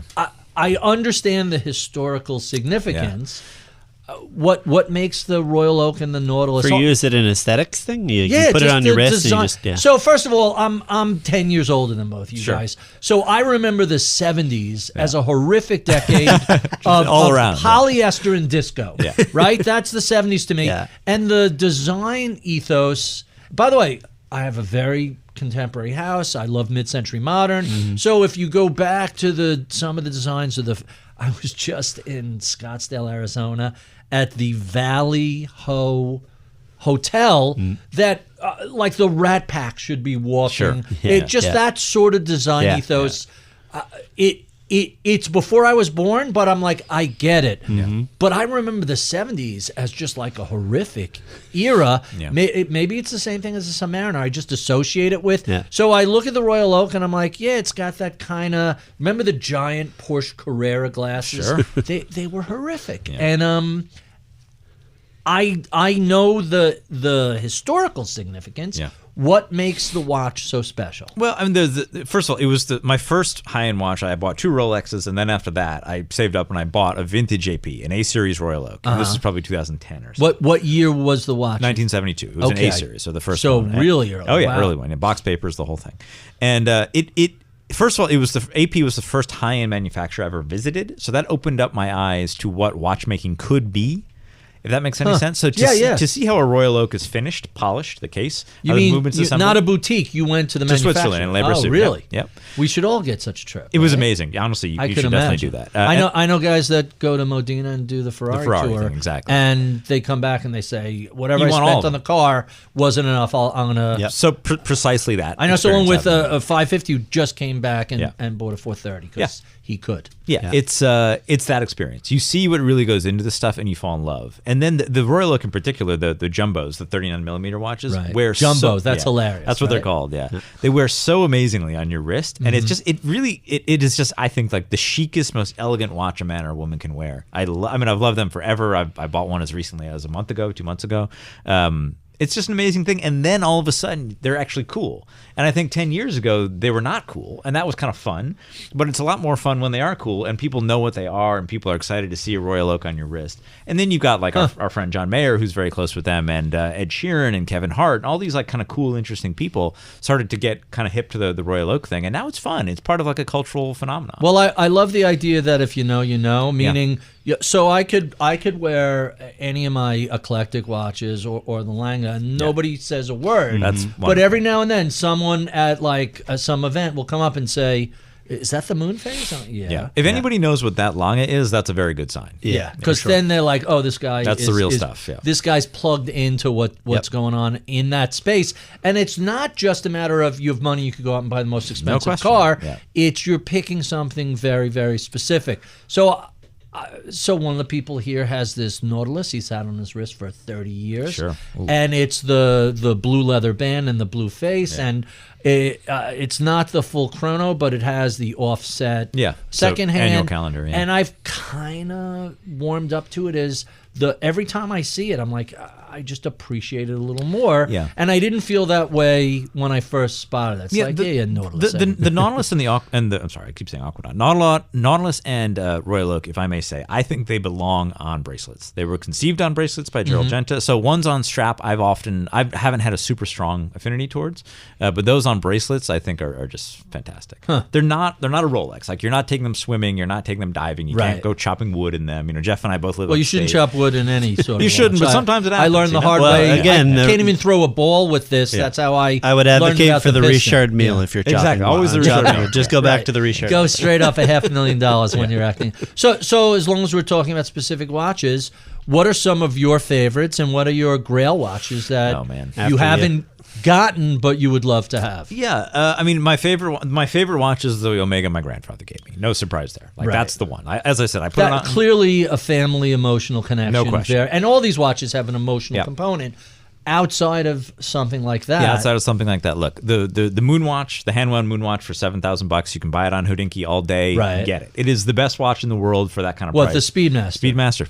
Speedmaster. So my Speedy, I just refuse to get the Hexalite because I know the beauty of Rolex.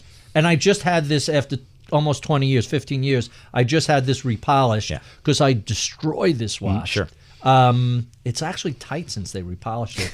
But this is a Platinum Yachtmaster. Yeah. And I bought this in 2008 from a mortgage broker that was just liquidating everything. That's too So funny. that's my... That's an amazing As story, I'm yeah. writing Bailout Nation, Yeah. I buy this watch from a mortgage broker. So Incredible. that's my emotional... Yeah. But, you could beat the crap out of these. The same thing with the Speedmaster, but the Hexalite, I was yeah. terrified about. Yeah. So I got this. I paid up for the Sapphire. Got it. Sapphire sandwich, yeah. Because, when I smash it into something, I don't have to worry about a dent, a ding, a Yep. scratch, I get whatever. that. I get that. So that's a great entry level sub $10,000 watch. It's both an entry level and exit level, if that makes any sense. Like some of the wealthiest guys I know that have owned every Patek, every Longo, whatever, they end up wearing a hand-wound moon watch. And I guarantee you, when I retire from whatever this is, that's the watch I will wear every day. Hand-wound moon watch. So when I wear, my two sub $10,000 watches that I wear pretty regularly, one is the Monaco with the gray face from Tag. Yep. The other is a Speedmaster, and every now and then someone will say, I go, Speedy? Yeah. Yep. And it's just like, if you know sort of thing. It is. So let's take, how about you, Jeff? What are you wearing sub 10? Yeah, I mean, my two sentimental favorite watches, again, both have a connection to my family. One is my great-grandfather's pocket watch. It has his initials instead of the numbers, so it's J. Virgil Allen, and we named our third son Virgil after my great-grandfather. So it's got his name on it, a beautiful 120-year-old American-made pocket watch. And then I have my father's Seiko, which he wore every day, and it's a quartz Seiko on a elastic strap, a little bit like this one, elastic bracelet, I should say. This is a Hodinkee limited edition I'm wearing today. This was under $200, not even under $10,000, under $200. Timex collaboration we did. And I love it because of that. That sort of, you can't see it. And those are pretty bulletproof, right? Yeah, I mean, Timex. this I literally don't have to think twice to put it on my wrist. Ben knows I'm on a quest to kind of get as many Hodinkee limited edition watches as I possibly which we're happy can. to help with. I know a guy. I was going to say, I know a guy. It feels I can intro you. special to me to kind of own a little piece of our history as a brand. And again, we've done limited editions with everyone from Timex and Casio G-Shock all the way up to Vacheron and like crazy independent brands like Grunfeld and Laurent Ferrier and others like that. I guess this is like one that I'm wearing a lot currently, but not to copycat, but I love the Omega Speedmaster. And again, the Hodinkee limited edition Speedmaster is a personal favorite. Right. It was done for now the you 10th have the anniversary. 50th anniversary with the Snoopy. That's a great little watch, although that's kind of gone ballistic in price also. A lot of them have. A lot of them have. So if you go to YouTube, you can find the old 60s and 70s era commercials for Timex. Takes a look and keeps on ticking. Yeah, that's right. I remember they would strap it to a front of a boat with a bunch of Navy SEALs out, and the boat would be slapping the water, and they'd pull the watch out, and still going. They were great commercials, and the watches last forever. So, fun fact: did you know the very first television commercial ever aired, worldwide, was a watch brand? And what was Bulova. the brand? Oh, no kidding. 1941, I want to say, during the World Series game or something like that. 1941, it was 9 seconds. It cost them $9. Jeez, that's unbelievable. So let's take a step up above 10 grand. Yeah. What would you guys look at? I'm giving you a budget, 10 to 50. So easy for me, and we talked earlier about you saw a watch, you fell in love with it on the spot, you decided not to pull the trigger, and then you regret it every day. Right. It kind of got away from you. For me, it is a Lunga one, but it was a special series of Lunga ones they did called the Soiree series, Soiree dial. It's a mother of pearl dial, and it's this one in particular. Philips had it in their watch auction last November. Ben, myself, and another colleague of ours were at the Philips headquarters in Geneva, saw the watch before it was under the hammer, loved it. Everything about it. What did it go for? I want to say it only went for it went for 35 or 40,000 Swiss francs. So it's definitely within the budget you've just given us. But and again, Lunga ones, there aren't. This is not a ubiquitous product. There aren't that many of them. It's one of those, if you know, you know. Right. I love the aesthetics of the dial. I love everything about the Lunga brand. But like this one in particular, just the dial just totally captured. I would look at it and I would just get lost in the dial every time I'd wear it. So you didn't pull the trigger. Didn't pull the trigger. Right. How about you? What got away? Well, the stuff that has gotten away is generally a little bit higher end stuff. So I have one of those that I've never even thought about pulling the trigger on. What's that? And recently, I'm asking you the question, but so before we get to the crazy higher end stuff, under 100, over 10. Yeah. What would you wear? Weirdly, the watch that like I really kind of hated when it came out, and now I love, and I just never pulled the trigger, is the Platinum Daytona. I'm a hardcore Daytona guy. I'm with you. I just never. I was actually which angry color then. combination? So the Platinum one is only the ice blue with the brown. With the brown Yeah, ceramic. exactly. Do you like the new? I love the do like the case new version, back. yeah. But I kind of like the face of the older one. Interesting. Like if I could mix those two. Yeah, I prefer the new one, honestly, and I may haven't end seen up it in going for person it. yet. It's great. That one I really disliked in 2013 when it launched, mostly because I was sour. Really? I was sour that they didn't give us the steel watch with the ceramic bezel. That was Right. the big thing. That came out in 2016. Got that. Right. So that's a watch I've just like weirdly never owned, which is strange because I love platinum watches, I love Rolex, and I love the Daytona. I just never did it. And now we'll see. Yeah, but that's a one- really, can I tell you, that blue-brown, and again, dating back to the 50s, 60s sort of fashion. So my wife used to teach fashion illustration and design. She's a colorist, and you show her that light blue with the brown, and she's like, wildly underrated, perfect combination, Interesting, people yeah. miss it. And when that came out with the display case, Yeah. I mean, what can you say? Yeah, I mean, it's an $80,000 chronograph. So at that level, Which is a little pricey. Well, look, you can buy a Lange, you can buy a Right. Patek, you can buy a lot of stuff for $80,000 Right. bucks. You get the platinum bracelet, which is expensive for sure. So it's a I've got a complex relationship with that watch for sure. We'll say So that. let's talk Grail watches, Yeah. regardless of price. What's the one that's out there that is the killer for you? There's a few. I mean, there are several, really. You wouldn't be surprised to learn. A 3448 Patek, which is their first self-winding perpetual calendar, in particular in white gold. Those were kind of trading in like the mid 200s for a long time. White gold, what's the face color? It's silver, kind of All white. right, because yeah. they've done the salmon, they've done the white. So this is way earlier. This is 1960s, 1970s. Oh, really? Yeah. All So the right. very first ones. Those were trading in the mid twos forever. The minute I could afford one, I kind of hemmed and hawed, and now they're trading for about 800 to $1 million. So as a Daytona guy, what do you think of like the Newman Daytonas in the 60s era? Love They're 'em. not crazy. They're like, for the same 75, you could get a 1969 Daytona. Yeah, 6239. Yeah. I've had many of those. I've had a bunch of Paul Newmans. So it's not a Grail watch. Look, for you. a 6263 Mark I Oyster Paul Newman, which is kind of like the big bad Paul Newman. Right. I had one of those. I sold it too soon. Wish I still had that. But a gold Paul Newman I've never had. That'd be something fun. But these are crazy watches, I mean, really expensive watches that I don't live in Manhattan anymore. I live upstate.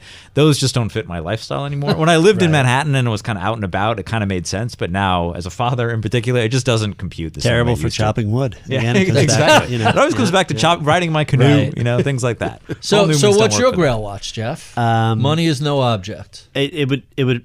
I think I'd go with a watch that comes from a craftsman's hand. So I'd probably a Roger Smith or Philippe Dufour.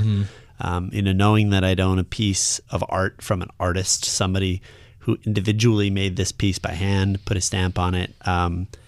Saw it from birth to basically like conception. I mean, that would be it for me. And again, I think Philippe Dufour is turning 75, not getting any younger. So he's only probably going to be not. doing so many of these. And he's still making every part, every component, every piece by hand. Roger Smith, kind of next generation. But Rechep. Rechep. These guys who are making these watches, just it's incredible what they do. It's a one-man operation, start to finish. Right. And I just think like something like that. That's bonkers. It's it's like you're They're buying doing 20 watches a year. Exactly. It'd be like you're buying an original Picasso from the man himself while he was still painting. Yeah, like, but and you know that. Roger in particular, and I'm lucky enough to own one. I've known him for forever. His story is amazing. He makes 10 watches per year. Roger Smith. 10. All by hand. He does not own one of his own watches. Never has. Because it's too expensive. Well, he can't give up 10% of, he can't take one watch out of the line of 10 per year, And these watches are phenomenally expensive at, new. And they're worth even more kind of secondhand. But his watches, as Jeff said, are just, to me, it's the end game. There's a great story on Hodinkee today about his second pocket watch, which there's a whole backstory to it, which basically was he made a pocket watch and presented it to his master, George Daniels, and George Daniels rejected it and said, go back and work on another version and do it better. Took him 5 years of his entire livelihood, creating that second pocket watch. And then George Daniels said, did you make every part by hand? He said, yes. Congratulations. Now you're a watchmaker.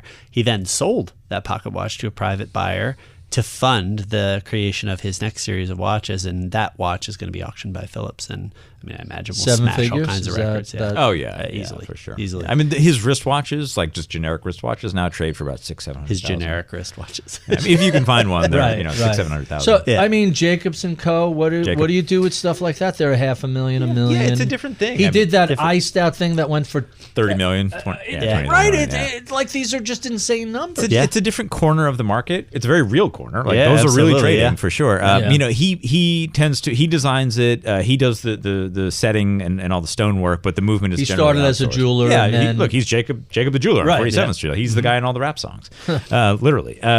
So you know, it's a different corner of the market, but a very real one. And like, you know, he is selling those watches for crazy numbers all day.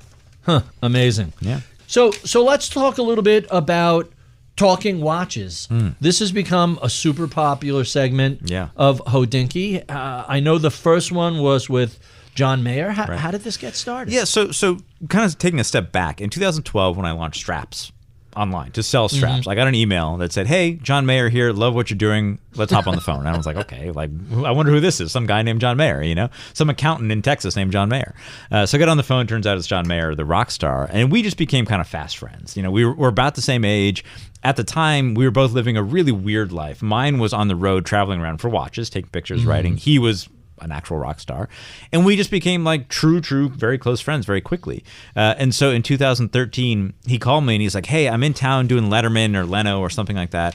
I've got a bag full of watches. Do you want to just like record a conversation about watches?" And I said, "Sure." And we had Wait, so this was Mayer's doing? His kind idea. of. I mean, we'd always talked about doing a video together of some kind, but never premeditated, never storyboarded or anything like that. And I've got a bag full of watches. Sounds like he just knocked off Yeah, a well, jewelry with him, store yeah. on 47th He Street. used to roll pretty heavy with stuff, not so much anymore, just for security reasons. But Right. you know, to our credit, like the second person we ever hired at Hodinkee was a full-time videographer. So I said, who I went to Columbia with, Will, who's still with us. I said, "Actually, I got a video guy right here." And so we were on Varick Street. We went over to a place called Little Prince, which is a little cafe there on Spring.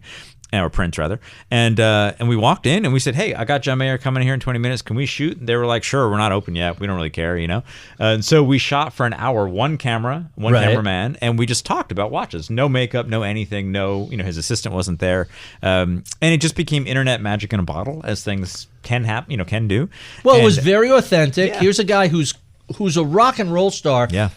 This generation's Eric Clapton, singer, songwriter, Yeah. guitarist, touring with the Dead post Jerry. Yeah. And you find out there's a whole nother dimension to him. Sure is. He's really into watches. Oh, you really have no idea. So, I mean, it's remarkable. Yeah. So when you record this, you have any idea this is going to blow up? No, look, or as you're doing it, you're thinking, "Oh, this is great stuff." It's John is an amazing person. He's the most well-spoken, most creative, oddest thinker of anybody I've ever met. And I say that lovingly. Like, he's just got a different mind than the rest of us, truly. And you know, we were recording it. We're like, okay, like this is going to be special for us. But like, we're this little watch blog, 3 guys sitting in a WeWork, you know, sure.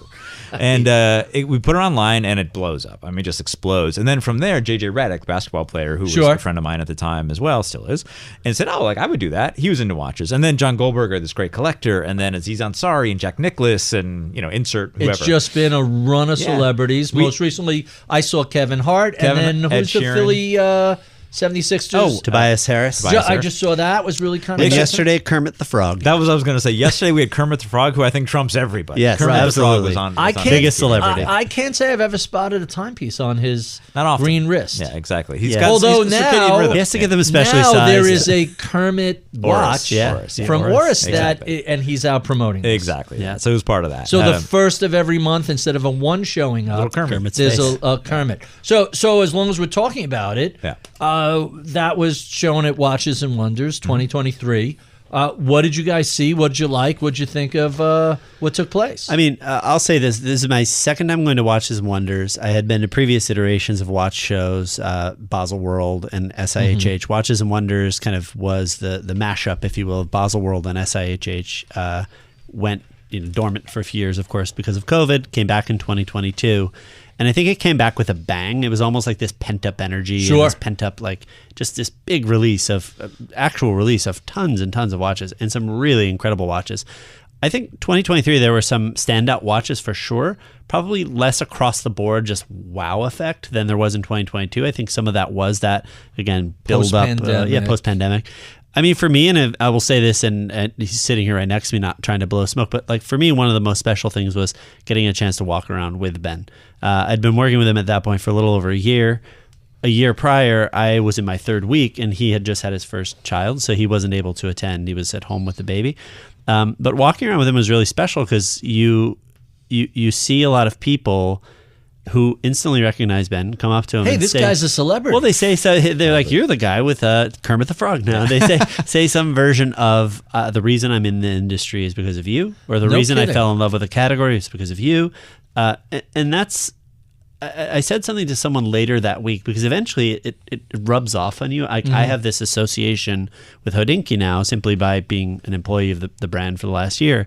We hosted a kind of a community meetup event on the Thursday, the last night that many of us were in town. And we just did an open invite RSVP through the website, through Hodinkee. So anybody who was in town was welcome to join.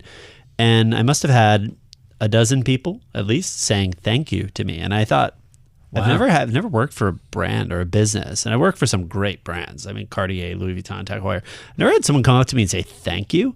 And again, credit to this guy who started it all.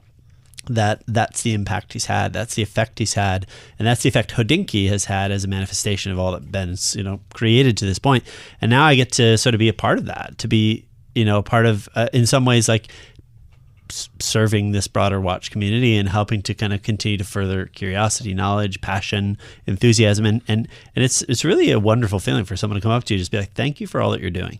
And we don't take that for granted. I don't take that for granted, certainly. I just think that's a really special thing. Yeah, that's a rarity. Yeah. What struck you at Watches and Wonders besides the Oris Kermit? The Oris Kermit was a fun one, and I think echoing what Jeff said, it was my first time there because my daughter was born last year and then COVID, so 3 years. So it'd been 4 years since I was in Switzerland. And you've gone to ones before? Oh, for 15, 20 years, yeah. So getting back there and seeing people still appreciate what we're still doing. I've been doing this for 15 years. This is not like a 2-year-old startup. Mm-hmm. So exciting to feel that energy and that appreciation again, definitely in person.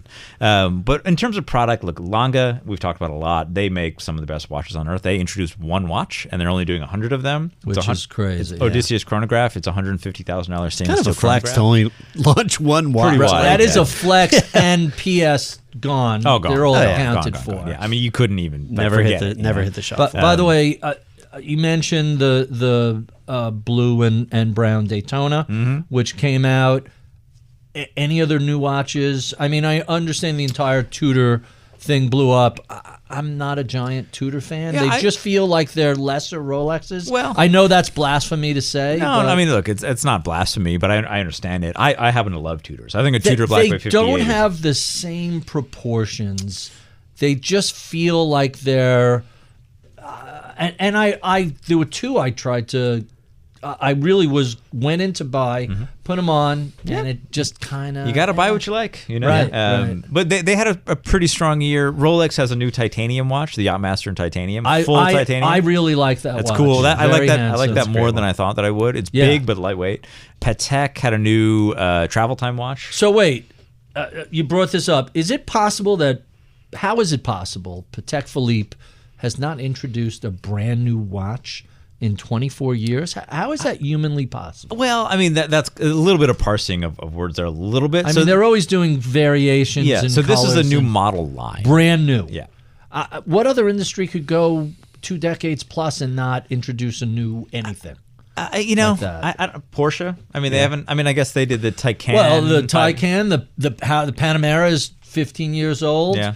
The Macan is 12 years old. They've remember it was blasphemy for them to roll out an SUV. Yeah, of course. 15 years ago. Yeah. But I mean, again, so like the Taycan, I'm sorry, the Cayenne was the year 2000. Right. So that's 23 years ago. The Taycan, which is the electric car, was probably 6 years ago, 5 Not years even. ago. I think it's less than that. Okay. It's a little bit like Paul McCartney, right? He hasn't released an album in 30 years, Paul but he can McCartney. sell out arenas. Yeah, but if you're a Beatle, right? If you're one of the 2 surviving Beatles, you can probably. the Patek is Patek. Yeah. I guess that's the parallel. So since we're talking about cars, and I know you have to run soon. Sure. You spent the pandemic rebuilding a 330 GTC. That's a slight exaggeration of my role in that. So I was working with somebody that was helping to do it. So I wasn't rebuilding it This myself. was literally barn find. Garage find, yeah. Right. They call it a barn find, but it was in a garage in Rome. That's a All car, original. all original, untouched. It was on Bloomberg a few weeks ago.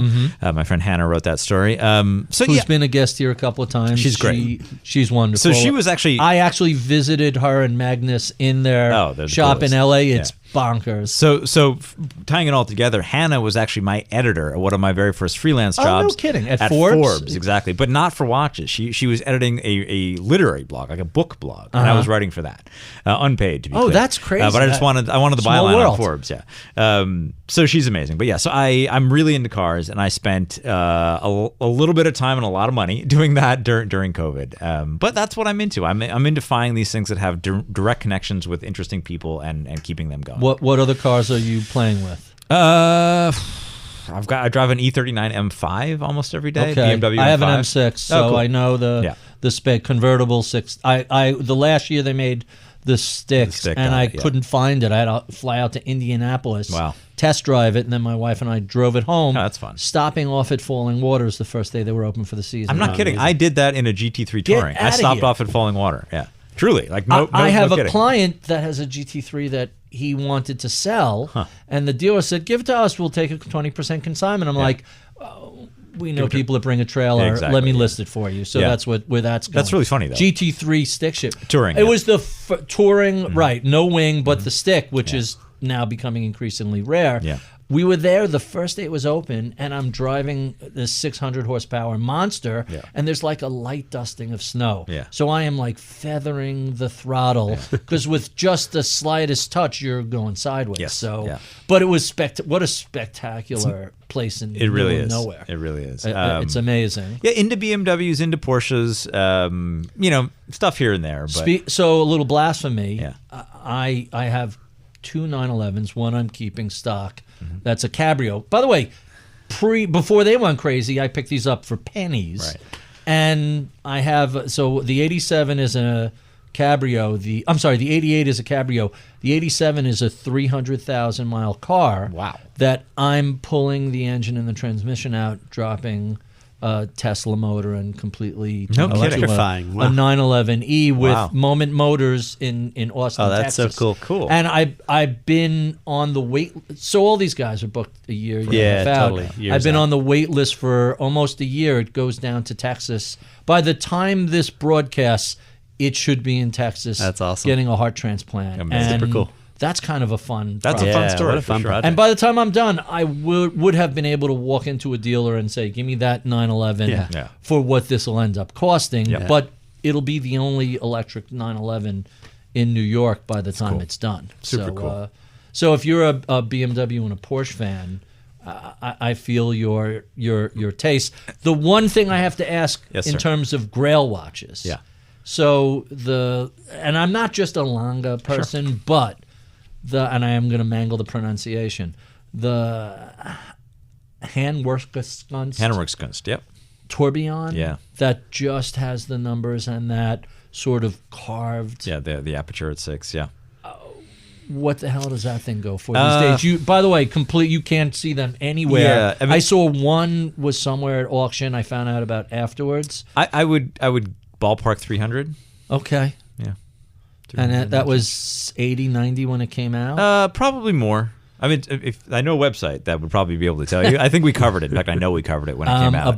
A buck and change? Yeah, I would guess 130, 140. Oh, so it's only double. So yeah, but I mean, those are the air is thin in that world. Like it's I not saw anomalous, one of those you know? go for about 200 about a year ago. Yeah. And again, I'm still wrestling with a $30,000-$40,000 Yeah. watch. 200 is like next level. Yeah, it's just. I mean, as Jeff said earlier, really earliest in this session, like it's just supply and demand. There's a lot more guys that want a Nautilus or an Aquanaut, because they know what it is, or a Daytona. Right. That nobody's ever heard of a Handwerkskunst tourbillon from Lange. Really? Even if it is that much. Oh my God, that that could be the like. If I have That's a the Grail end game, watch, yeah, that's yeah. it. Yep. And once I do that, then I just You're done. I, Probably not. Where do you go from Yeah, there? exactly. I mean that. So that's There's the always more to discover. Listen, that's the same problem Yeah. with the Grand Lange one. Yeah. Where do you go from there? Yeah. You just start going full OCD and backfilling, and Yep. it's crazy. So I have a bone to pick with you guys. Okay. I'm speaking at some event in Aspen. It was the International Luxury Real Estate, and I've been writing about real estate my whole career, so they invited me. And, they say get there a day or so early because the altitude is, you don't want to stand up and, if you've been to Vail, it's the same sort of thing. So, all right, I get there, I got a day to kill, and I go into Aspen, and what is this? A Lange & Zone shop. Yeah. So I go in, and I see the Lange 1, which is their famous 1994 watch that's asymmetrical, which was a radical departure from watches. And I think this was like March, April. Yeah. And I get back home, and I don't know if you've ever experienced this. You see a watch, and it just starts to haunt you. Yes. Right? I'm talking Remember to the who we're right talking to crowd. here, yeah. I'm thinking about it. I have a big round birthday coming up in October. Yeah. And so I make an appointment to go into the Lange boutique in New York. And I try on the Lange 1. And look, I'm not a little guy. 38 millimeters. What is this, a toy? I need a real watch. And so the woman says, we have the Grand Lange 1. Yeah, sure. And I try on. It wasn't the one I fell in love with, and it wasn't the one I ultimately really wanted, but have a bone to pick with you. It was a Grand Lange, but without the moon phase, in that sort of chocolate silver gray. I don't even know how to describe the color. Okay, sure. And so I start looking around, and now I find the Saxonia with a moon phase, Great. black watch, pink face, and I'm trying to decide if I want that. And then I see the platinum Grand Lange 1, what is that, 41 and a half, something like that. Yeah, exactly. And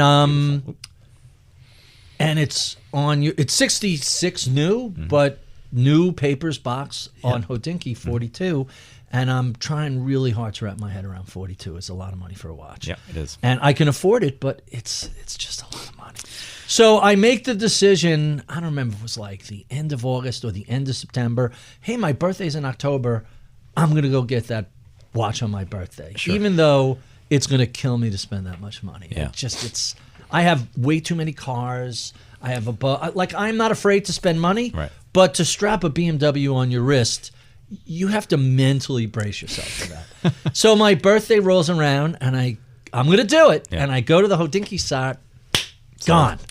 And not only is it gone, you can't find them for sale anywhere now. They just have disappeared. I have buddies on 47th Street. I'm like, find me a Grand Lange 1. I think it's the 135, 25, something. We like should that. talk off air.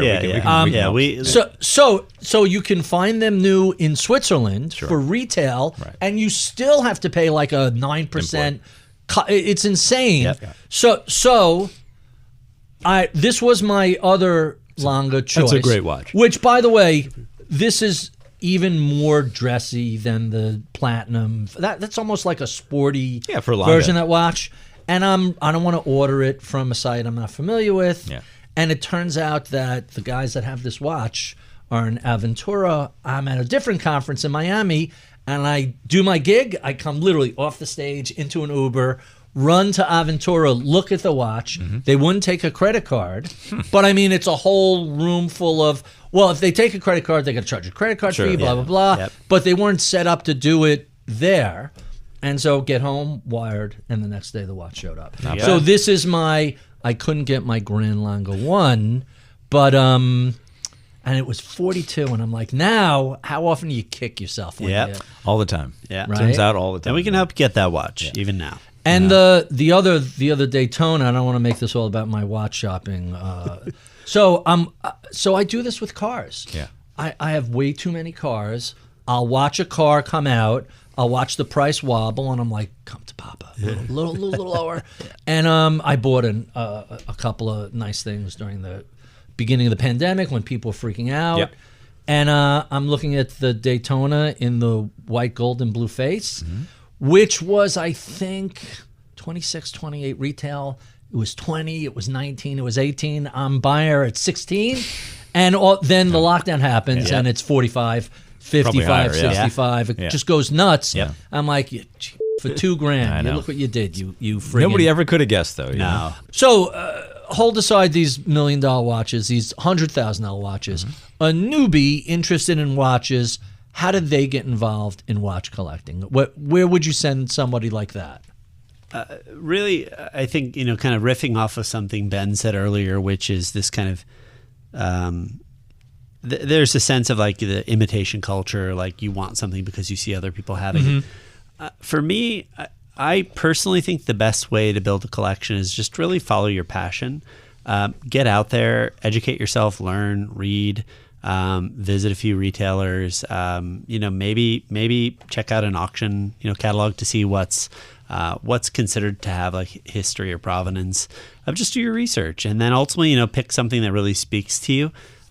If there's a way to, again, weave some sort of milestone or personal aspect into the watch. I think one thing I often think about is, of all the things you put on your person, a watch is one of the very few that will actually typically have a story associated to it, like your sneakers, your jeans, your sweater typically will not. So I don't know, there's something just special about that. Like Ben said, they're sort of like totems of our lives in some way. And a collector, I think, will always remember his first watch. I think it's just, it's worth it to take the time to do the research and really wait for that thing that sort of speaks your name.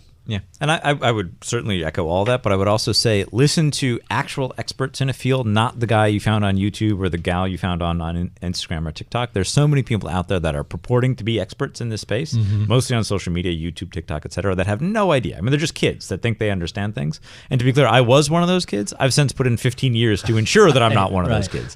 And there are people out there that really know watches, and then there are people out there that really don't and pretend to. Understand the source. I mean, going back to journalism school, like know your source. Know who's saying what and why. Know who's a retailer of so-and-so. Know who owns 20 of these, so they're trying to build it up. Really understand why people are saying things that they are. And any particular brands you would send people to? Like I always tell people, when someone asks me about a watch, I'm like, hey, go look at Seiko. If you're wrong, you spend $400. Yeah, who cares? Seiko Swatch System 51. Self-winding watch for $150. We sell them on Hodinkee. They're amazing. They really are. And the next step from there, and then we're gonna then Hamilton field watches, really handsome watches, great watch, solid, long lasting. Agreed. All right, now I'm gonna take you last one. I keep saying last one. So you go past Hamilton. Where do you go? Tag Heuer. A Tag Heuer Aqua Racer, a Tag Heuer Monaco even. Those are great watches. Carreras. They're a little bit more money, but great watches. Yeah. Great. How about Jeff? Anything from you? I would say, I love the Hamilton pick. I think the Hamilton Field watch is like a total classic. I bought their one new chrono, by the way, is really crazy handsome for what it is. Beautiful, yeah. And really very reasonably priced. Yeah. I bought the field watch for my brother and one for myself kind of when I joined Hodinkee as a nice little celebration of that moment. And then if I were going to go one level, I'd say the Tudor Black Bay 58. I know we talked a little bit about Tudor. 56, 58, 59. It's hard to keep up. For me, it's perfect kind of size. It's a great everyday watch. They have a very vintage vibe to it. That's kind of what attracted me to them. Yeah. Guys, thank you so much for being so generous a lot of fun. with your time. Great. Next time we do this, I'll have a camera crew. We'll do talking watches. Yes. Let's do it. I'll just grab a dozen watches from people here. And thank you guys for being so generous with your time. If you enjoy this conversation, well, be sure and check out any of the previous 493 such discussions we've had over the previous 9 years. You can find those at YouTube, iTunes, Spotify, or wherever you find your favorite podcasts. Sign up for my daily reading list at Ritholtz.com. Follow me on Twitter at Ritholtz. Follow all of the Bloomberg family of podcasts on Twitter at Podcast. I would be remiss if I did not thank the crack team that helps put these conversations together each week. Paris Wold is my producer. Samantha Danziger is my audio engineer. Sean Russo is my researcher. Atika Valbron is my project manager. I'm Barry Ritholtz. You're listening to Masters in Business on Bloomberg Radio.